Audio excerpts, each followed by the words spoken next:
I come at this issue from the left. I come from the left, and it's really unfortunate that some people on the left don't want me to be here today. So I just want to make one thing clear. When people all around the world are marching against the mandates in their own societies, from the indigenous Bolivians of El Alto and La Paz, to Moroccans of Casablanca, to Iranians in Tehran, from Beirut to Berlin to Boston, it's pretty clear that this is not a left-right issue. This is not about left and right. This is about our rights, our basic rights that we fought for. This is about decent working people trying to hold on to their humanity, their bodily autonomy, their rights, and their very sanity against a cold and ruthless corporatist machine that seeks to reduce every individual to a QR code and condition their participation in society on their compliance with a mandate. And it won't be the last mandate. Now, let me make something clear to my friends on the right, because I hear this a lot. The extra constitutional biomedical regime being imposed on us is not socialism. This is not socialism.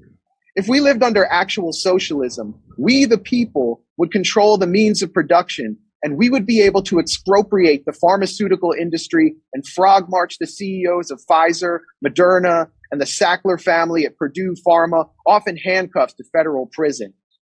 In reality, when Big Pharma and its investors control our governments, when they own the FDA, when they've turned our politicians into sales reps, so now Pfizer and Moderna make combined profits of $65,000 per minute while working class Americans suffer the sharpest increase in poverty in 50 years, when the wealth of the world's 10 richest men has doubled since the lockdowns began, while the wealth of the global 99% has declined precipitously, we are living under corporatism, not socialism, corporatism, under a ruthless imperialist corporate state that exists in a permanent state of war.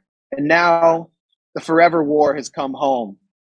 And it shouldn't be surprising to those who know this corporate state that bombs and sanctions people across the globe in the name of human rights, that it would instantly lock down millions of people at home, depriving them of work and schooling, driving them into desperation and insanity, and to justify all that in the name of public health.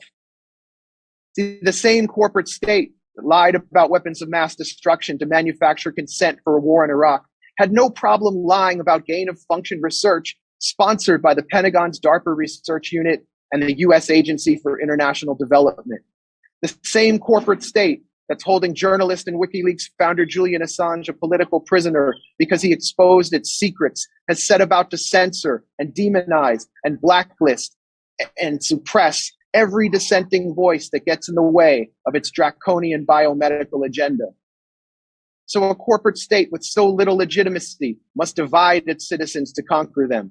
And that's why it's polarized us between the vaccinated and unvaccinated, scapegoating the latter group and blaming it for its own failures in order to shatter the solidarity of the 99%. This corporate state has given us two corporate parties, hundreds of corporate media outlets brought to you by Pfizer, the arms industry, and Wall Street, and only two medical options when it comes to the coronavirus, Pfizer and Moderna.